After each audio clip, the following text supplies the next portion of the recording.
बिस्मिल्लाहिर्रहमानिर्रहीम। इन औलियाउहु इल्लल मुत्तकून, सदक़ल्लाहु मौलानल अज़ीम। बारगाह रिसालत मुआब सल्लल्लाहु तआला अलैहि वसल्लम में एक बार दुरूद पाक का हदिया पेश करें। अल्लाहुम्मा सल्लि अला सय्यिदिना व मौलाना मुहम्मदिन मअदनिल जूदि वल करम व आलिहि व अस्हाबिहिल किराम व इब्निहिल करीम व बारिक व सल्लिम सलातन दाइमतन सरमदन अबदा। बरकत के लिए मैं अर्ज करता हूँ, गौसे आजम बमने बेसरो सामा मददे, क़िबले दी मददे काबे ईमा मददे। वाह क्या मर्तबा ए गौस है बाला तेरा, ऊंचे ऊंचों के सरों से है कदम आला तेरा। सर भला क्या कोई जाने के है कैसा तेरा, औलिया मलते हैं आंखें वो है तलवा तेरा। क्या दबे जिस पे हिमायत का हो पंजा तेरा, शेर को खतरे में लाता नहीं कुत्ता तेरा। अजीजा ने गिरामी वक़ार, आज की ये मजलिस पाक सुल्तानुल औलिया कंदीले समदानी महबूब रब्बानी सैयदना शेख अब्दुल कादिर जीलानी क़द्दसल्लाहु सिर्रहु शरीफ की बारगाह में खिराज अकीदत के लिए मुनाक़िद की गई है। और आज से ठीक एक साल पहले मुंब्रा की सरजमीन पर मैं आपके सामने हाजिर रहा और जलसा भी था गौसे पाक का ही।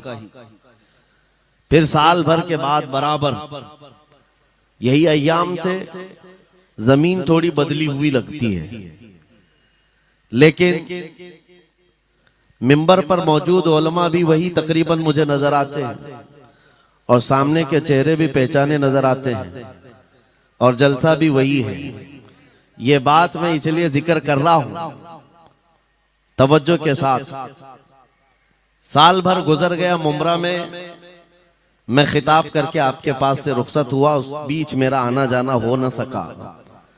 लेकिन इस एक साल भर की मुद्दत में मुंब्रा वाले में से कोई एक बात भी बता दे, क्या कोई मेरे पिछले बयान से आज बयान करने के बीच का जो साल गुजरा है कोई फसाद हुआ है, या कोई कर्फ्यू लग गई है, या कोई फितना हो गया है, या लोगों में कोई भड़कने वाले मामलात हुए हैं, किसी के पास कोई रिपोर्ट आई है?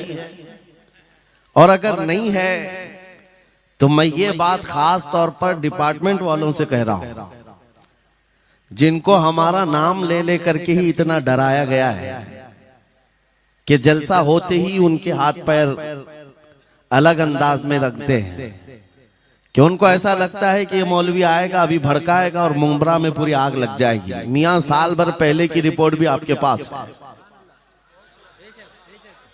साल भर पहले भी इसी जगह से खिताब हुआ और आज फिर खिताब करने आए।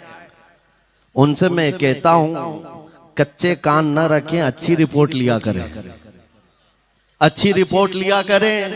हम गौसे आजम के दरबार के कुत्ते हैं, हम फितना व फसाद मचाने या आतंक और दहशत फैलाने नहीं आते। हमको जो बोलना होता है वो खुफिया सुरंगों में नहीं, खुले मैदान में बोलते हैं। हमारी कोई खुफिया मीटिंगें नहीं होती, ढकी छुपी प्लानिंग नहीं होती। गौसे पाक के दरबार के कुत्ते हैं, खुले आम बोल रहे हैं, इसलिए कि आला हज़रत अज़ीमुल बरकत इमाम अहले सुन्नत मुजद्दिद वक्त अपने वक्त के अबकरी आलिम दीन है। लेकिन उनका भी हाल ये था कि वो डंके की चोट पर बोलते थे और लिखते थे, और फिर अपनी निस्बत पर ये फख्र भी करते थे कि मेरी किस्मत की कसम खाएं सगाने बगदाद, बगदाद के कुत्ते मेरी किस्मत की कसम खाएंगे। आला हज़रत फरमाते हैं, मेरी किस्मत की कसम खाएं सगाने बगदाद, अरे हिंद में रह के भी देता रहूं पहरा तेरा। हम हिंदुस्तान में है, गौसे आजम के दरबार का पहरा दे रहे हैं। लेकिन साहब किसी को तकलीफ है तो मैं उनको एक बात बता दूं, थोड़ी बहुत आवाज हमारी ऊंची होती है, इसलिए कि जिस दरबान के हम कुत्ते हैं उस तरफ अगर कोई उंगली उठाएगा भौंकेगे नहीं, फाड़ खाने की भी ताकत रखते हैं। मेरे अजीजों, कुत्ते का काम ही है वो दरबान के दरवाजे पर होता है और वो निगरानी के लिए है। हमारी जुबानें नबी करीम सल्लल्लाहु अलैहि वसल्लम की इज्जत के लिए रखी गई है। हमारी जुबानें, हमारी जिंदगियां अल्लाह के वलियों की हिमायत के लिए रखी गई है। और अगर उनकी हिमायत में ना बोले तो फिर क्या धोती कुर्ते वालों के लिए बोलेंगे? बात सिर्फ इतनी है कि स्टेज उधर भी लगते हैं, इधर भी लगते हैं। आप चापलूसी किसी और की करते हैं और हम तारीफ किसी और की करते हैं। आप माल के पीछे भागते हैं और फिर आप मौजूदा हुकूमत जो भी मौजूद है उसके सिक्कों पर और उनके ओहदे पर और उनके मनसब पर देख करके आप बात करते हैं। लेकिन अल्हम्दुलिल्लाह हम फकीरों की आदत ये है, हम बरसों पुराने आबा व अजदाद से गौसे आजम के ही दरबान, उनके ही गुलाम हैं। इसलिए कि हमने ये सुना भी है और पढ़ा भी है, हमारे यहाँ निस्बत पर फख्र किया जाता है। और कैसी निस्बत पर? अरे हमारे वक्त का मुजद्दिद जब इस बात पर फख्र करता है, या गौस तुझसे दर, दर से सग और सग से है मुझको निस्बत। ये भी नहीं कहा डायरेक्ट गौसे पाक आपसे डायरेक्ट मुझे निस्बत है, ये नहीं कहा, बल्कि या गौस आपसे, आपके दरबार को निस्बत है, आपके दरवाजे से आपके कुत्ते को निस्बत है और आपके कुत्ते से मुझ अहमद रजा को निस्बत है। तुझसे दर, दर से सग और सग से है मुझको निस्बत। मेरी गर्दन में भी है दूर का डोरा तेरा, और इस निशानी के जो सग हैं नहीं मारे जाते। क्या बेहतरीन फार्मूला दिया है, डरने वालों के लिए ही आला हजरत ने कहा है। जो खौफ खाया करते हैं, खौफ न रख रजा जरा, तू तो है अब्दे मुस्तफा। आला हज़रत फरमाते इस निशानी के जो सग हैं नहीं मारे जाते। सग फारसी लफ्ज है और कुत्ते को कहते हैं। कौन सी निशानी वाले सग नहीं मारे जाते?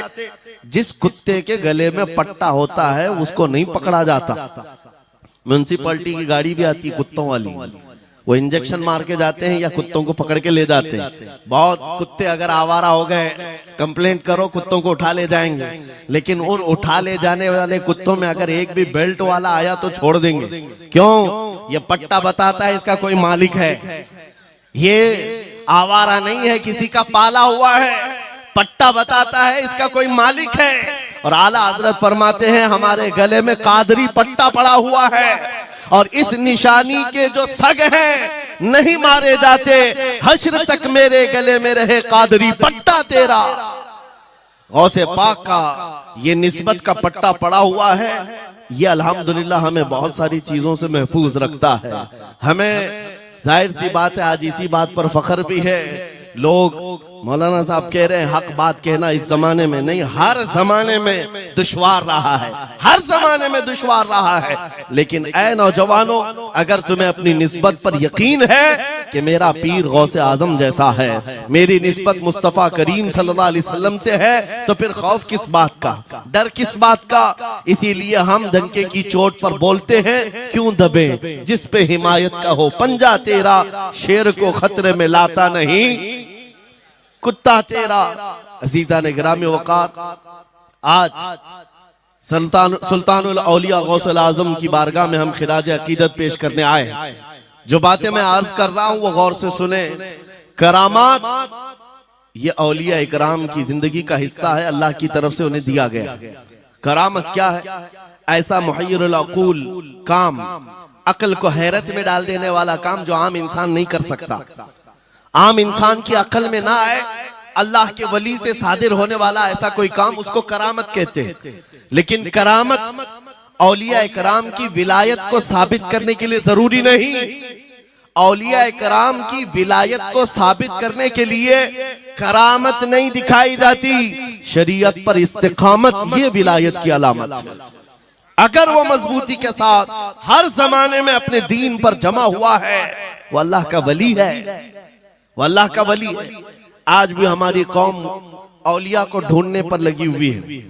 सुनो, अल्लाह का वली ढूंढना चाहते हो तो ढूंढने के लिए निकलते हैं और पीछे पड़ जाते हैं, देखते हैं ये ठोकर मार करके सोने का सिक्का निकाल सकता है कि नहीं निकाल सकता है।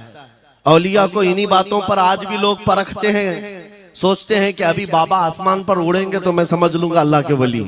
पानी पे चल के दिखाएंगे तो मैं समझ लूंगा अल्लाह के वली हैं। मैं यहीं बैठा हूं, अचानक मेरे पास पैसों का थैला खोल के दे दें, अल्लाह के वली होंगे। यानी तुम एक जगह बैठे रहो, हलवा खिलाने वाले बाबा जिसको तुम समझोगे अल्लाह का वली है।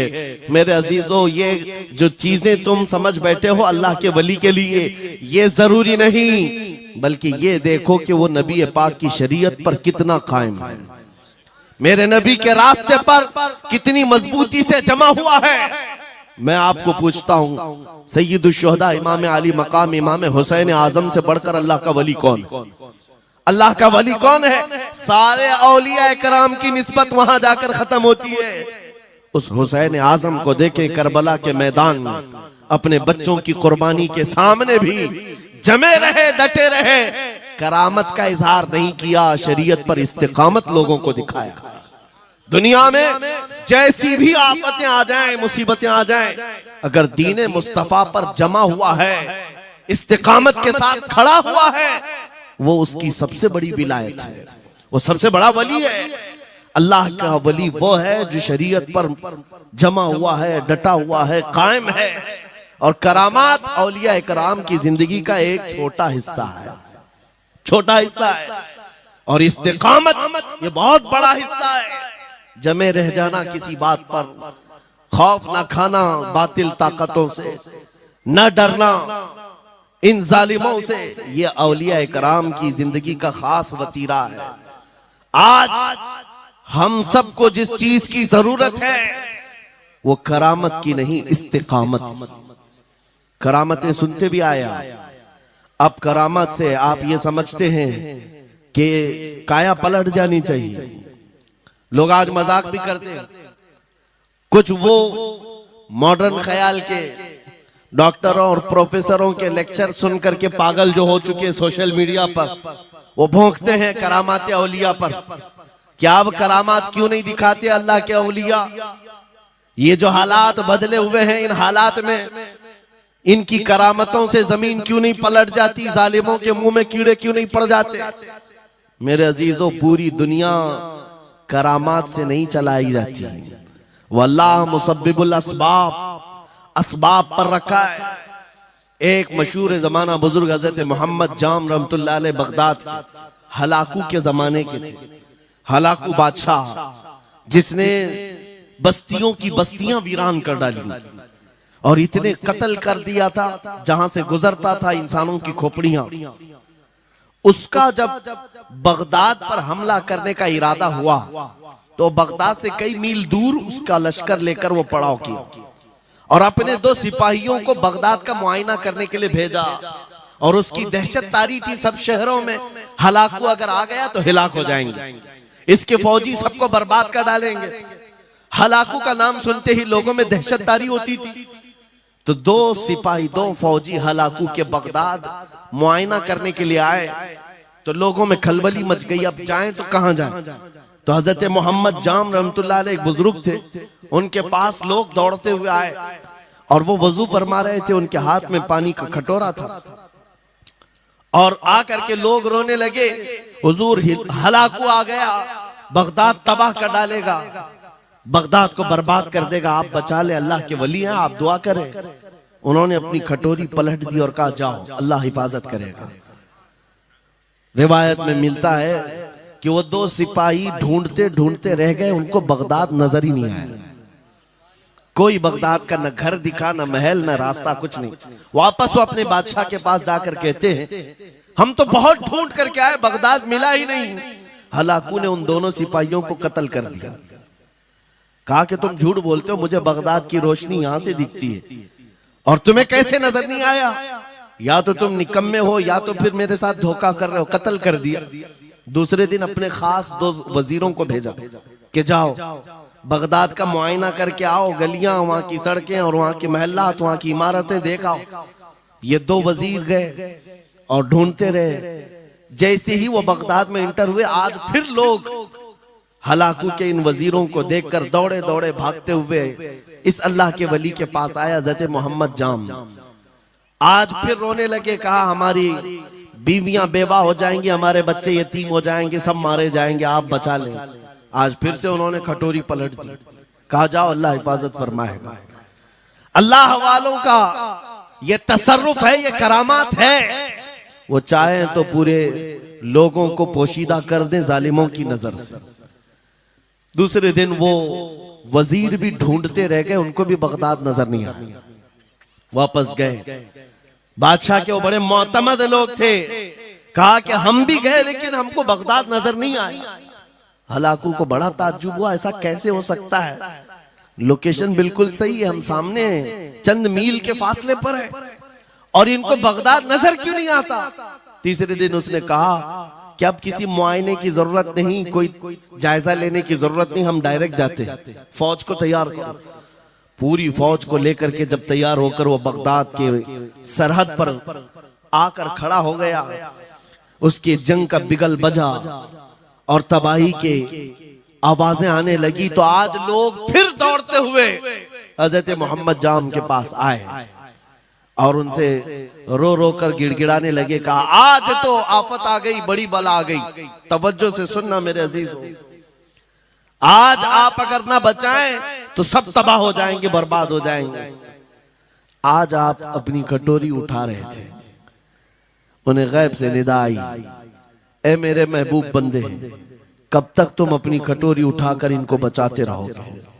इनको मोहलत दी गई थी अपने अमाल दुरुस्त करने की, ना इन्होंने तौबा किया ना अपने अमाल दुरुस्त किए, इनको इनके हाल पर छोड़ दो। अल्लाह के वलियों को हुक्म होता है अल्लाह का, अब इन्हें न बचाया जाए तो जाहिर सी बात है वो हुक्म इलाही के पाबंद है। उन्होंने वो कटोरी छोड़ दी। फिर हलाकू दाखिल हुआ बगदाद में और ऐसी तबाही मचाई थी कि पूरे बगदाद की सड़कों में सिर्फ खून ही खून था, तबाह बर्बाद कर दिया, ईंट से ईंट बजा डाली। इस वाक़े को मैंने पढ़ा, उसके बाद ये महसूस हुआ अल्लाह के औलिया कराम मदद जरूर करते हैं, लेकिन एक वक्त तक, जब वो वक्त आ जाए अल्लाह की तरफ से मना हो जाए कि ये कौम बड़ी सरकश है, अब इनकी मदद ना की जाए, तो फिर ये हाथ उठा लिया करते हैं और इनको हालात पर छोड़ दिया जाता है। अजीज़ान गिरामी वक़ार, औलिया कामिलीन की करामतों पर भौंकने वालों से भी मैं यही कहूंगा, वो चाहे तो पल भर में हालात हमारे बदल दें, चाहे तो जमीन को उलट पलट दें, लेकिन वो अल्लाह के हुक्म के पाबंद होते हैं। और लोगों के लिए ये बात है, नसीहत है कि जब ऐसे हालात आ जाएं, आप इधर उधर भागने की बजाय पहले अपने दिल की तरफ देखें, कहीं मेरे गुनाहों से दिल के धब्बे बढ़ तो नहीं गए, मेरा दिल सियाह तो नहीं हो गया। सच बताओ मेरे अजीजों, इतने सख्त हालात के बाद कितने लोगों को ऐसी तौफीक हुई कि रात का अंधेरा छा गया हो और तौबा करने का जज्बा बढ़ गया हो, रात के वक्त बैठ करके रोने लग गया हो। फिलिस्तीन के गज्जा के उन मुसलमानों की हालत सार को देखकर रूह अगर तड़पती है और तुम अपने अमाल की सेहत और दुरुस्तगी के लिए तौबा कर ले जाते हो, ये बहुत बड़ी नेमत है अल्लाह की। फिर तुम्हें किसी करामत के ज़ुहूर की जरूरत नहीं, तुम्हारा बदलना ही दुनिया के हालात को बदल देगा, सब बदल जाएगा। लेकिन अगर उन्हीं हालात पर बाकी रहे तो फिर करामत से भी तुम नहीं बदलोगे और ना हालात बदलेंगे, कोई चीज नहीं बदलेगी। इन्नल्लाह ला युगय्यिरु मा बिकौमिन हत्ता युगय्यिरु मा बिअनफुसिहिम।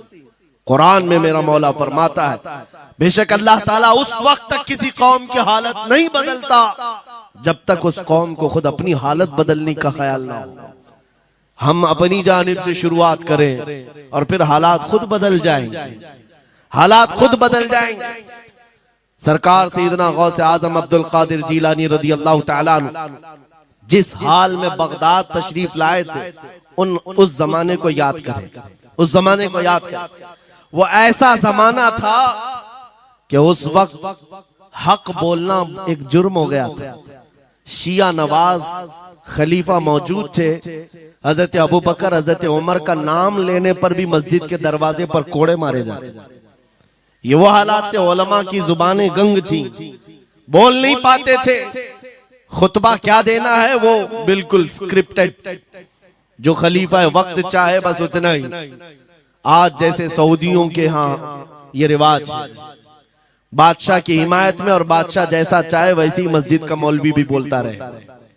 शरीयत क्या कह रही है, मेरे मुस्तफा करीम सल्लल्लाहु ताला अलैहि वसल्लम की तालीमात क्या कह रही है, इससे क्या सरोकार। बस उतनी बातें करो जितनी उनके बादशाह की हिमायत की। ये दौर गौसे आजम के जमाने का भी था। उस वक्त हक बोलना एक बहुत बड़ा जुर्म था, उलमा को कोड़े मारे जाते थे। आपको पता है उसी बगदाद में सिर्फ एक हक बात का ऐलान करने की वजह से इमाम अहमद बिन हंबल को 300 कोड़े मारे गए थे। उनकी पीठ झुक गई थी, उनकी रीढ़ की हड्डी टेढ़ी हो गई थी। कोड़ा किसको कहते हैं, कोई रस्सी को नहीं, चमड़े का वो बेल्ट जिससे वो मारते थे तो जिस्म की चमड़ी लग करके आ जाती थी। 100 कोड़े में तो आदमी मर जाता था, कोई बच गया। 300 कोड़े खाए उस इमाम की बात कर रहा हूं जिसको मेरे नबी की 5 लाख हदीसें याद थी। वो इमाम अहमद बिन हंबल इतने बड़े इमामुल हदीस कोड़े खाते थे तो किस बात पर, सिर्फ हक बात का ऐलान बरसरे पैकार करते थे, सबके सामने करते थे। उन्होंने कोई बादशाह की रियायत नहीं की, उन्होंने ये नहीं देखा कि ये क्या चाहते हैं, बल्कि हमेशा ये देखा कि मेरे नबी की शरीयत क्या चाहती है। मेरे अजीजों, यही बड़ी करामत है। गौसे आजम की बड़ी करामतों में से करामत ये है, उस जमाने में आप बगदाद तशरीफ लाए जब हालात ऐसे थे कि हक बोलना दुश्वार था, और आप जब मस्जिद के मिंबर पर खड़े होकर ऐलान करने लग गए, हैबत ऐसी तारी थी कि कोई आपको रोक ना सका, और आपकी ये हक्कानियत की तबलीग फैलती गई। शुरू में 10 लोग, फिर 20 लोग, फिर 100-200, फिर 1000-2000। गौसे आजम ने चंद महीनों में जो खुतबात दिए, आपके खुतबात का आलम यह था कि फिर 70,000 का मजमा बराबर सुनने के लिए आया करता। और गौसे आजम का ये खुतबा एक नहीं, हजारों खुतबात हैं। जब जब आप खुतबा देते थे, एक बात याद रखें, जुबान अगर पाक हो और अल्लाह की नबी पाक की शरीयत ताहिरा बोलती हो, उस जुबान में भला का असर होता है, अल्लाह करीम की तरफ से असर डाला जाता है। हक बात अगर बुलंद आवाज से कहो, ये मत देखो कि मैं कौन हूं, ये देखो कि कलाम किसका है। अल्लाह करीम लोगों के दिलों पर बात डालता है। गौसे आजम की जुबान से निकले हुए कलमात ऐसे हुआ करते, मजमा खत्म होने से पहले पता नहीं कितनों की तो लाशें उठाई जाती थी, कितने तो वहां बेहोश हो जाते। किस बात पर? इतना असर करता दिल पर कि लोग कपड़े फाड़ लेते थे। खुतबे के अंदर, बयान के अंदर ऐसा असर होता कि लोग बैठे बैठे मदहोश हो जाते, कोई जोश हाल में कपड़े फाड़ डालते। रिवायात में बताया गया कोई एक मजमा भी ऐसा नहीं जिसमें हुजूर गौसे पाक की तकरीर के बाद जनाजा ना उठाया गया।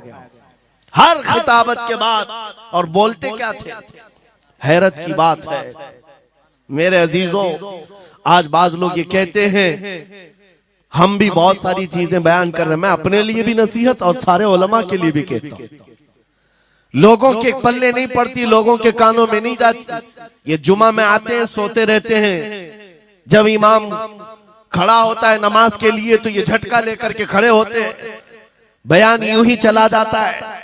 मेरे अजीजों, 2 चीजों की पाबंदी जरूरी है।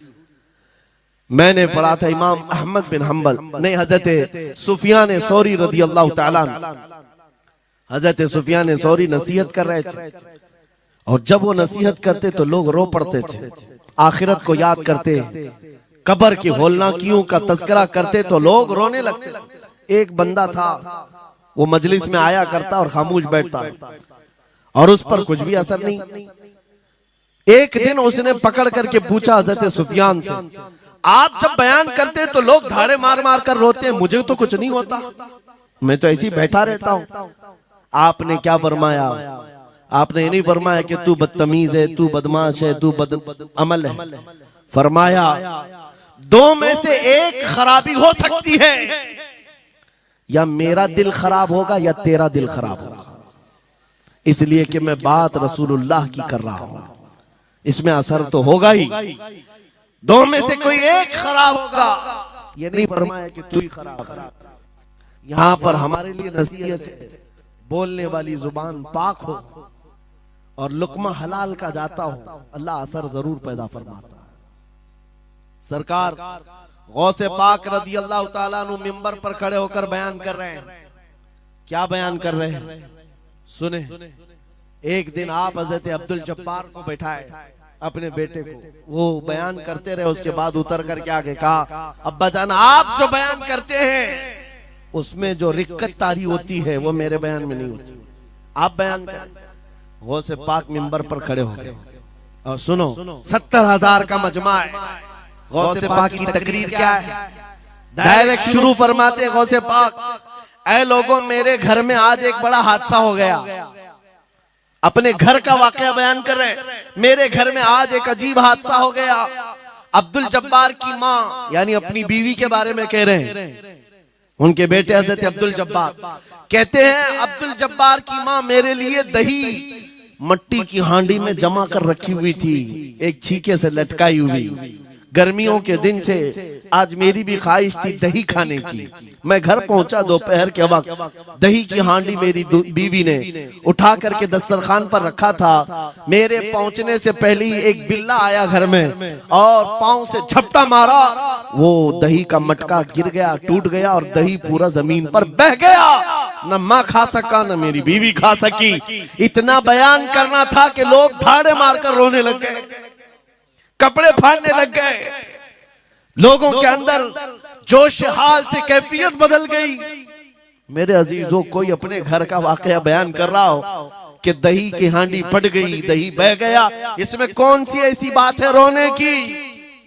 ये हमारे और तुम्हारे लिए हो सकता है। गौसे आजम का मजमा भी अहले दिल का हुआ करता था, वो बसीरत वाले लोग बैठते थे। गौसे पाक क्या बयान कर रहे थे? गौसे पाक के बयान का मतलब ये नहीं है कि अब्दुल उनकी बीवी दही की हांडी जमाई थी और उनके लिए खाने का इंतजार कर रही थी।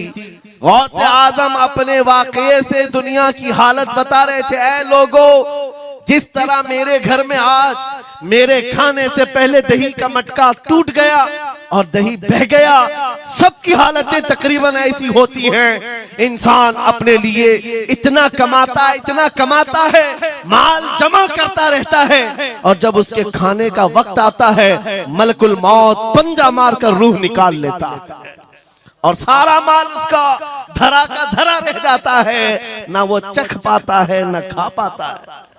गौसे पाक रज़ी अल्लाह ताला अन्हु ये दुनिया की हालात बता रहे थे। और मेरे अजीजों, आज भी वही हालात हैं हमारे, आज भी वही हालात हैं। हमने कमाने के लिए अपनी सेहत गंवा दी, रात नहीं देखा, दिन नहीं देखा, दौड़ते रहे माल हासिल करने के लिए, इतना जमा कर लूं, इतना जमा कर लूं, इतना जमा कर लिया, जब तक तो सेहत बिगड़ गई, शुगर भी आ गई, बीपी भी आ गई और ऐसी बीमारियां लग गई कि अब इनको ठीक करने के लिए जितना जमा किया था खर्चा करते रहो। शेख सादी रहमतुल्लाह अलैह फरमाते हैं, ये दो कामों में तो इंसान की पूरी जिंदगी खत्म होती है। पहले कमाने के लिए सेहत गंवाता है और फिर सेहत बचाने के लिए माल गंवाता है। ये दो चीजों में गौसे पाक रज़ी अल्लाह ताला अन्हु की नसीहत यही थी कि इतना जमा कर ले जाते हो, इतना जमा करते हो कि फिर जब खाने का वक्त आता है तो मियाँ ऐसे हालात होते हैं कि नमक भी नहीं खा पाते, शक्कर भी नहीं खा पाते। दूसरी बातें तो छोड़ो, शुगर वाले शक्कर नहीं चख पाते, बीपी वाले नमक नहीं चख पाते। अरे ये बड़ी छोटी चीजें हैं और माल देखो तो करोड़ों का है, अरबों का है, अरबों का माल पड़ा हुआ है, नमक नहीं चख पाते, शक्कर नहीं खा पाते। किसके लिए जमा किया था? और थोड़ी और बड़ी बीमारी हो गई तो पानी भी नहीं पी पाते, डायलिसिस चल रहा है, किडनी खराब है। कितने ऐसे लोग मिलते हैं आज, कितने ऐसे हैं जिन्होंने साफ मुझसे कहा कि डॉक्टर ने पूरा गिन करके कहा है कि पूरे दिन भर में जो है एक ढक्कन से पानी पीना, बोतल का जो ढक्कन होता है उस ढक्कन से बस बूंद बूंद चखते रहना, पानी ही ना पियो, इसलिए कि किडनी काम नहीं करती। ये दुनिया है मेरे अजीजों। हमने अपनी सेहत गंवा दी, पूरी की पूरी सेहत गंवा दी इसको हासिल करने के लिए। इसी को मेरे इमाम अहले सुन्नत फाजिल बरेलवी ने कहा था, शहद दिखाए जहर पिलाए, कातिल डायन शोहर कुछ, इस मुर्दार पे क्या ललचाए, दुनिया देखी भाली। लेकिन समझ में किसी को नहीं आता, उस वक्त समझ में आने लगता है जब जाने का वक्त होता है। जाने के वक्त हालात ऐसे होते हैं, मैं अक्सर अपने टूर में देखता हूँ, उमरा पे जाते हैं, बगदाद पे जाते हैं, खूब आयश से रहते हैं, सबको पता रहता है प्लेन में सिर्फ 30 किलो का अलाउड है, लेकिन मार्केट में जाते हैं तो उनको कुछ खबर नहीं होती, सब खरीद रहे होते हैं। हो जाए खरीद करके लाकर रूम में भर दिए, और आज शाम में जाना है तो ठोस रहे हैं इस बैग में उस बैग में नहीं घुसा, और उसके बाद फिर एयरपोर्ट पहुंचे तो कभी इसको रिक्वेस्ट कभी उसको रिक्वेस्ट, थोड़ा हमारा भी ले लो, थोड़ा हमारा भी ले लो। अरे वहां सबका 30 है, कोई लेने को तैयार नहीं। फिर खरीदा हुआ वहीं छोड़ करके हसरत भरी निगाह से देखते जाते हैं, किसी की खजूर छूटी हुई है, किसी के मुसल्ले छूटे हुए हैं, किसी के कपड़े छूटे हुए हैं। हर बार हम एयरपोर्ट पे देखते हैं, छोड़ करके जा रहे होते हैं, बड़ी हसरत से देखते हैं। मेरे अजीजों, ये कोई लतीफा नहीं, सेम यही हालात जब दुनिया से जा रहा होता है एक इंसान, मरने से पहले उसकी आंखें फटी रह जाती हैं। क्यों कहा गया है मरने के वक्त सबसे पहले उसकी आंखें बंद कर दो? क्योंकि वो अपना माल देख रहा होता है, अपनी औलाद देख रहा होता है, अपना घर बार देख रहा होता है। मैंने इसको बनाया था, इस तरह से कमाया था, इस तरह से इसको पाला था, ये सब देखता रह जाता है। उनमें से किसी चीज को उठा भी नहीं पाता, ले नहीं जा सकता, यहाँ तक कि ऐसी हालत होती है खुद जा भी नहीं पाता, दूसरों के कंधों पर सवार होकर जाना पड़ता है।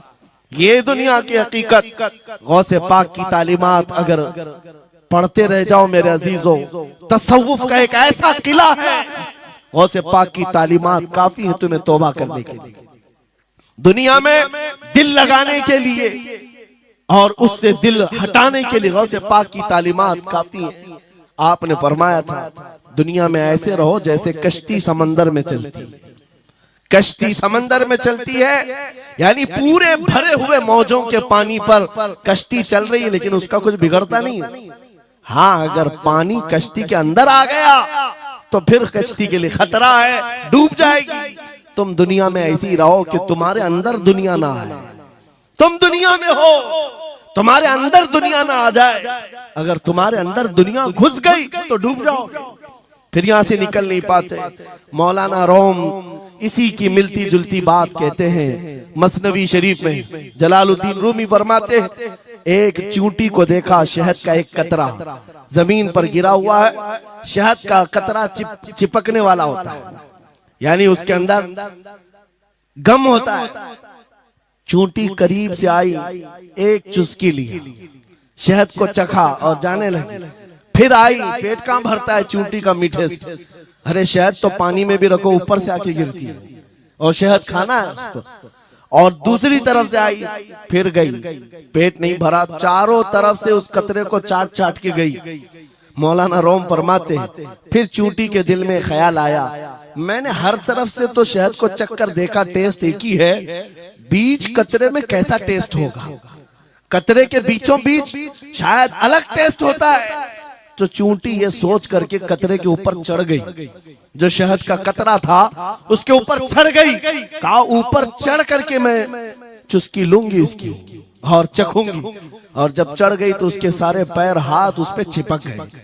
चूप्स तो लिया, शहद खा तो लिया, लेकिन वापस आने का कोई रास्ता ही नहीं था। सारे हाथ पैर उस शहद के गम में चिपक गए। चूंटी की उसी कतरे में मौत हो गई। मौलाना जलालुद्दीन रूमी फरमाते हैं, इंसान यही करता है, माल कभी इधर से कमाता है, कभी उधर से कमाता है, हर जगह से देखता है, सारे टेस्ट ले लेता है, बाद में बड़े बड़े लोगों को देखता है, अरे नेताजी तो बड़े बंगले में, वहां कैसा ऐश होता होगा, कोई उस रिजॉर्ट में है, वहां कैसी मस्तियां होती होंगी, वहां भी जाकर देख लूं। ये वहां भी यहाँ भी करते करते घुस जाता है और दुनिया में ऐसा मसरूफ होता है, उसकी मौत आ जाती है, तौबा की मोहलत नहीं मिल पाती, उसी दुनिया में फंस जाता है। मेरे अजीजों, गौसे आजम की तालीमात ये हैं, दुनिया में ऐसे रहो जैसे कश्ती समंदर में रहती है, तुम्हारे अंदर पानी ना आने पाए। अगर तुम्हारे अंदर आ गया तो डूब जाओगे। इन तालीमात पर अमल करते हुए आज हम हालात देख सकते हैं। जितनी चीजें ने हमें बिगाड़ा है आज, वो दुनिया की मोहब्बत है, वो दुनिया की मोहब्बत है। मेरे आका सल्लल्लाहु अलैहि वसल्लम का एक फरमान मैं सुनाता हूँ, अबू दाऊद शरीफ की हदीस है। वो आज के जमाने में अगर मैं आपके सामने बयान करूं तो ऐसा लगे हमारे लिए ही बयान हुआ है। रसूल करीम सल्लल्लाहु अलैहि वसल्लम फरमाते हैं, यूशकु अन तदाअ अलैकुमुल उमम कमा तदाअल अकिलतु इला कुसअतिहा। करीब एक जमाना तुम पर आएगा, तुम देखोगे कि सारी जमातें मेरी उम्मत पर टूट पड़ेंगी। ऐसे टूट पड़ेंगी जैसे भूखा बर्तन पे झपटता है। भूखा आदमी जैसे बर्तन पे झपटता है, ऐसे मेरी उम्मत पर सारी कौमें झपट पड़ेंगी। आज वही तो हालात है, आज वही हालात है। सबका टारगेट हम ही है, सबका निशान हम है। सहाबा ने पूछा उस वक्त, यौमइदिन मिन नहनु मिन क़िल्लतिन या रसूल अल्लाह, ऐ अल्लाह के रसूल उस जमाने में हमारी तादाद कम होगी, ऐसा क्यों होगा कि सारे लोग हम पर झपट पड़ेंगे? नबी पाक फरमाते हैं, वलाकिन्नकुम कसीरून, नहीं तुम तो बहुत ज्यादा होंगे उस वक्त, गुसाअन का गुसा इस्सैल, लेकिन तुम्हारी हालत समंदर के झाग की तरह होगी। यानी समंदर का कफ झाग जो होता है हवाओं से उड़ जाता है, तुम्हारी हालत ऐसी होगी। तादाद तो बहुत होगी, लेकिन छोटी छोटी चीजों से बिलबिला करके भागने वाले लोग, ये प्यूरिटी नहीं रह जाएगी। फिर सहाबा ने पूछा, या रसूल अल्लाह सल्लल्लाहु अलैहि वसल्लम, ये ऐसी चीज हमारे अंदर क्यों आएगी? मेरे आका फरमाते हैं, वजह दो ही होगी। दो चीजें जब तुम्हारे दिल के अंदर आ जाए तो अल्लाह ताला तुम्हारे दिलों से, तुम्हारे दिलों के ऊपर काफिरों का, दुश्मनों का रौब डाल देगा। तुम डरते डरते जीने लग जाओगे, खौफ के आलम में जीने लग जाओगे। वो दो चीजें क्या है? मेरे आका फरमाते हैं, हुब्बुद दुनिया व कराहियतुल मौत, दुनिया से बेइंतहा मोहब्बत करने लगोगे और मौत से भागने लगोगे। मौत से तुम्हें नफरत हो जाएगी, डरने लग जाओगे। ये दो चीजें जब तुम्हारे अंदर आ जाए, तुम्हारे दिलों पर काफिरों का रौब डाल दिया जाएगा, दुश्मनों का खौफ डाल दिया जाएगा। क्या ये दो चीजें आज हमारे अंदर आ गई है? नौजवान दुनिया में ऐसे मस्त हो गए, हर एक को अपनी मसलहत है। मेरी दुकान कैसे चलेगी, मेरा बिजनेस कैसे चलेगा। मौलाना तो तकरीर करते हैं, ये बोलते हैं इनको कुछ हो गया, हमारे बच्चों का क्या होगा। ये सारी मसलहतों की बातें मैं सुन सुन करके पक गया हूं। बहुत सारे लोगों को तो ये लगता है इनके साथ मत बैठो, वरना कल को इन पकड़ के ले जाएंगे तो तुम्हारा भी नाम आ जाएगा। बहुत सारे स्टेज पर उलमा के हालात पर अभी तो चल रहा है। जिस दिन कोई टारगेट पर आए, इधर उधर बैठने से भी डरने लगे। इनके ऊपर इतने केस हैं, बाजू बैठने वालों की भी हालत खराब हो जाएगी, हमारा भी नाम ना आ जाए।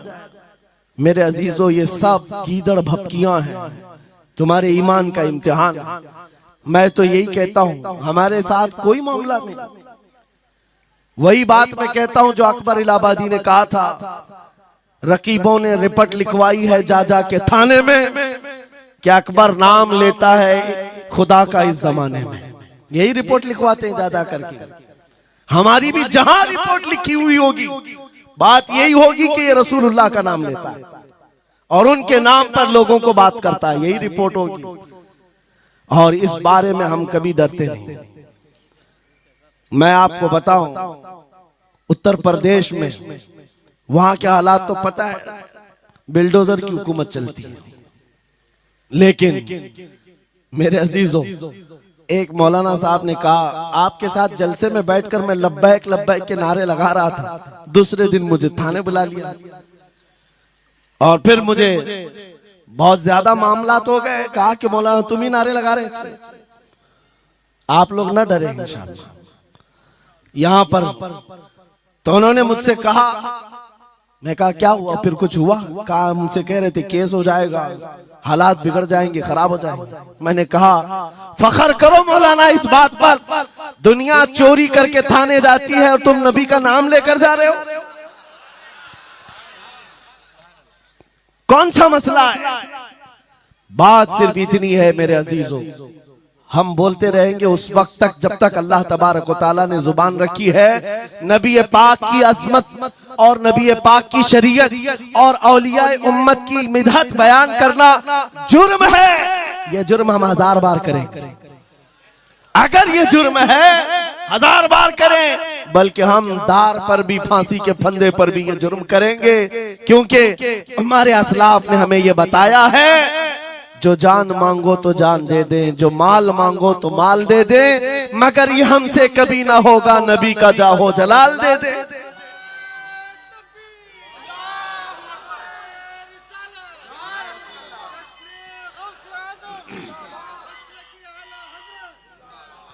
खामखा बेचारे हमारे रिश्तेदारों को डरा करके रखे लोग, पुलिस वाले हजरात को कुछ लोग रिपोर्ट लिखवा कर डरा करके रखे हुए। मैं आपको बता रहा हूं, एक साल में तकरीबन 170 के करीब जलसे करके आए। किसी एक जगह की भी रिपोर्ट निकाल करके बताओ कि हमने कहीं फसाद करवाया, हमने कहीं पर लोगों में माहौल बिगाड़ा हो, या पब्लिक भड़क करके एक दूसरे के जंग करने पर आई हो, कहीं नहीं।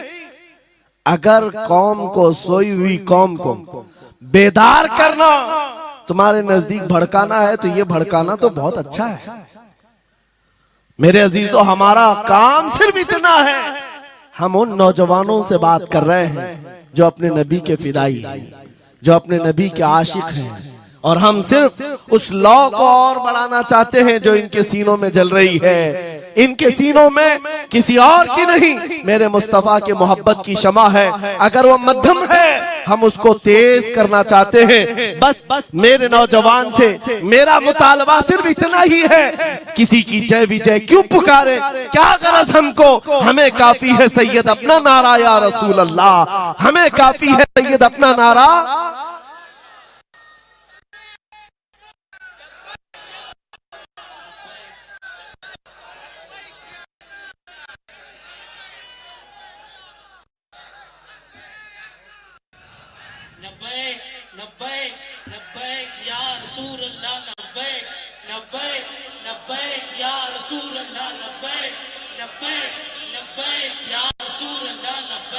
तवज्जो, मुझे बताओ, मैं तो दूसरे वाकयात बयान कर रहा हूं, यहाँ आपके यहाँ करंट सिचुएशन, यहाँ लोग बैठे हुए भी हैं, रिपोर्टर भी होंगे और हजरात को देख रहे होंगे। मुझे मैंने अभी बयान में कौन सा भड़काया, ये जो कह रहे हैं अपने नबी को पुकार रहे हैं। मेरे अजीजों, तुम्हारे इन नारों से असल बात ये है, दुनिया को ये लगने लगा है ये जिसके गुलाम है उसके पूरे होने लग गए, तो फिर अच्छे अच्छों की कुर्सियां हिलने लग सकती हैं। इसलिए कि इस कौम की तारीख सबको पता है, ये वो कौम है, टल न सकते थे जंग में, अगर अड़ जाते थे पांव शेरों के भी मैदान से उखड़ जाते थे, हक से सरकश हुआ कोई तो बिगड़ जाते थे, अरे तेग क्या चीज, हम तोप से भी लड़ जाते थे। ये हमारी तारीख है, दुनिया को पता है, दस्तो दस्त है, दरिया भी न छोड़े हमने, बहरे जुल्मात में दौड़ा दिए घोड़े हमने। इकबाल ने कहा है, थमता न था किसी से सैले रवा हमारा, कुछ बात तो है कि मिटती नहीं हस्ती हमारी, सदियों रहा है दुश्मन दौरे ज़मा हमारा, बातिल से डरने वाले आसमां नहीं है हम, 100 बार कर चुका है तू इम्तिहान हमारा। इसी बात को लेकर के बोर्ड के बिगाड़ करके पैदा किया जाता है। हालात खराब हो जाएंगे आपके बयान का, हालात खराब नहीं होंगे। ईमान अगर मजबूत हो जाता है तो हालात खराब कभी नहीं होते, हालात खराब नहीं होते। आज ऐ सुन्नी मुसलमानों, गौसे पाक रज़ी अल्लाह ताला अन्हु की निस्बत अगर कामिल है, ये बात सुन लो, वक्त खत्म होने को आ गया, मैं अपने वक्त पर समेट लूंगा। आप मिंबर पर खुतबा दे रहे हैं, उलमा भी तवज्जो करेंगे, क्योंकि ये भी मिंबर पर खुतबा देने के लिए खड़े होते हैं और जुमा में मस्जिद पर माइक लेकर के बयान करते हैं, आधा घंटा पौना घंटा। अब तो हालात ऐसी आएंगे इनके साथ। अब तक तो ट्रस्टियों की चिट्ठियां आती थी, सदर सेक्रेटरी बोलता था मौलाना ये नहीं बोलना वो नहीं बोलना। अभी इसके बाद और आगे से भी आएंगी और चिट्ठियां आएंगी कि मौलाना अभी आपको क्या बोलना है इस जुम्मा में। ये डरे भटके हुए लोग जो उलमा की गर्दनों पर राज करते हैं, उनसे भी मैं कहता हूं खोल दो, आजाद कर दो उन जुबानों को जो मेरे मुस्तफा की हैं, जो नबी पाक सल्लल्लाहु अलैहि वसल्लम की हैं। इनकी जुबानों पर ताले ना लगाओ। या उलमा तुम्हारे दीन के मुहाफिज हैं, तुम्हारी नस्लों की शरीयत के मुहाफिज हैं। आज इनकी जुबानों को बंद करोगे, कल तुम्हारे बच्चे नबी का नाम लेने से घबराने लग जाएंगे, डरने लग जाएंगे। उलमा के गलों में और इनकी गर्दनों में रस्सियां न डालो। ये तो उन जालिम ट्रस्टियों से कहता हूं, बाकी उलमा से कहता हूं अगर हालात ऐसे आ गए ठोकर मार दो इनकी नौकरियों को। एक दरवाजा अगर ये बंद करते हैं, मेरा मौला 70 दरवाजे और खोलेगा।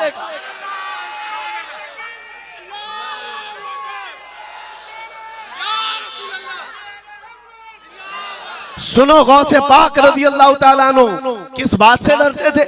गौसे पाक का खुतबा बयान करने वाले मौलवी हजरात, उलमा सुने, गौसे पाक किससे डरते थे? उनको डराने वाला कोई ट्रस्टी था, कोई हाकिम था, बल्कि हालात ऐसे थे।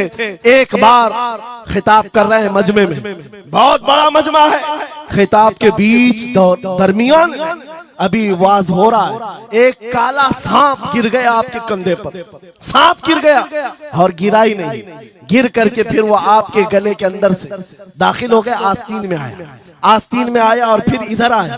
वो लौट लौट करता रहा। लोग जो मजमे में बैठे थे उन पर हैबत तारी थी, वहशत तारी थी। कोई जगह छोड़कर इधर उधर हो रहा है, लेकिन गौसे पाक का कदम डगमगाया नहीं, ना जिस्म के अंदर कोई हरकत हुई। आपका बयान कंटिन्यू जारी रहा, उसी तरह जारी रहा। वो सांप कभी आपके सामने आया, कभी इधर आया और घूम फिर करके वापस चला गया।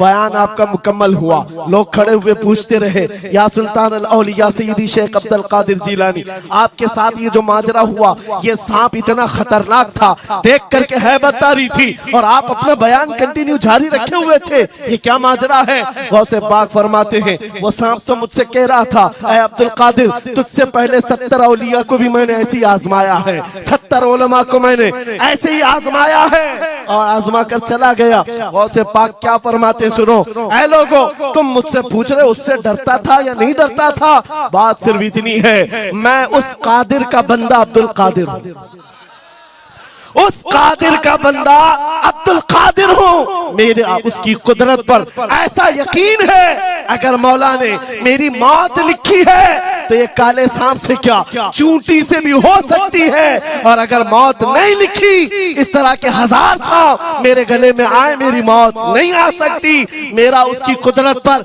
यकीन कामिल है, इसलिए मैं उसका बयान कंटिन्यू रखा, जारी रखा।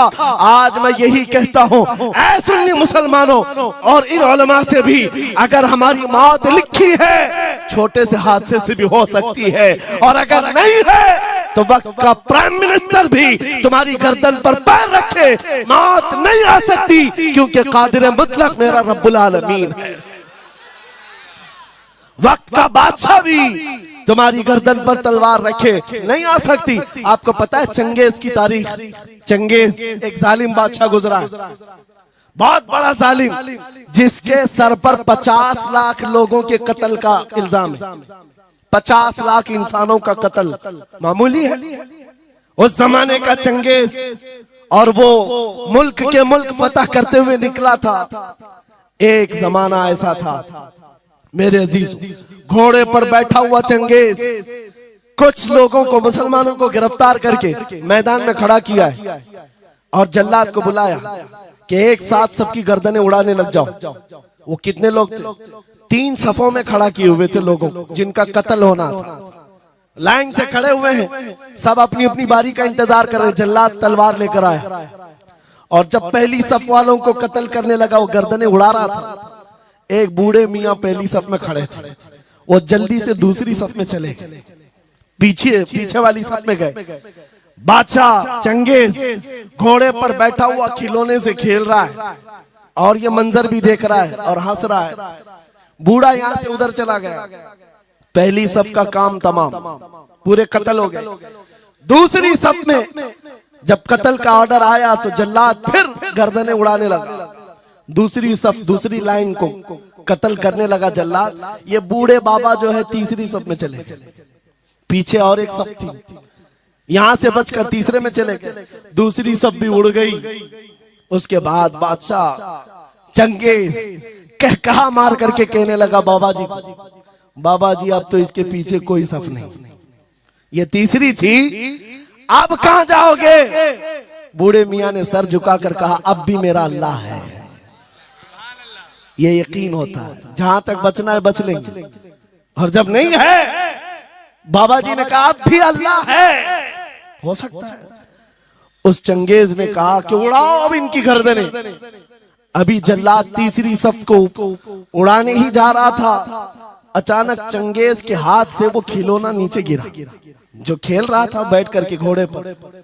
जैसे ही वो खिलौना उठाने के लिए नीचे की तरफ आया, उसका पैर जीन से निकल गया और घोड़ा अचानक बिदक गया, सरकश हो गया और घोड़ा सर पर दौड़ने लगा।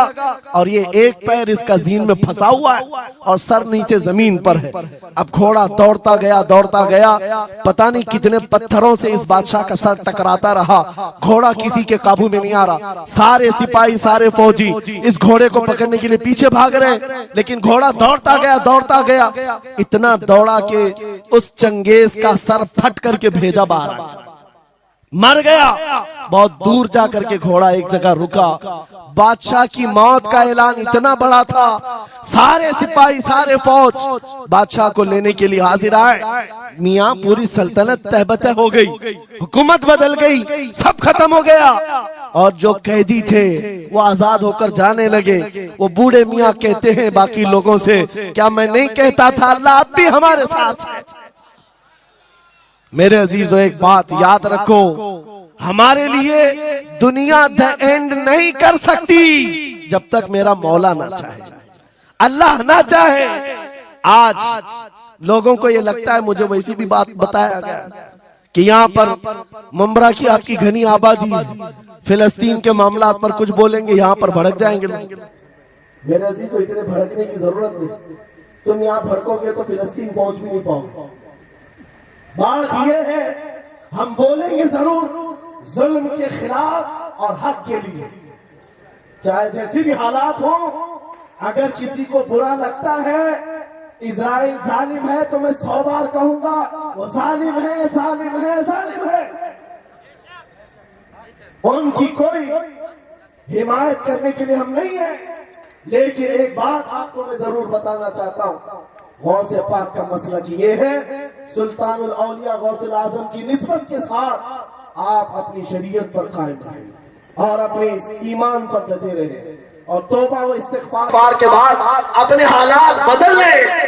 और उन गरीब मुसलमानों को देखकर जो कत्ल हो गए और उनके टुकड़े हो गए, ये मत समझना कि इस्लाम खत्म हो गया। हर जमाने में ये चीजें आती रहेंगी, लेकिन आज मैं ये ऐलान करके गुफ्तगू खत्म करता हूँ। इन हालात को देखकर इस बात का फिर से हम नारा तजदीद करके जाते हैं, कत्ले हुसैन असल में मर्गे यजीद है, इस्लाम जिंदा होता है हर करबला के बाद। लब्बैक या रसूल अल्लाह, लब्बैक या रसूल अल्लाह, लब्बैक या रसूल अल्लाह।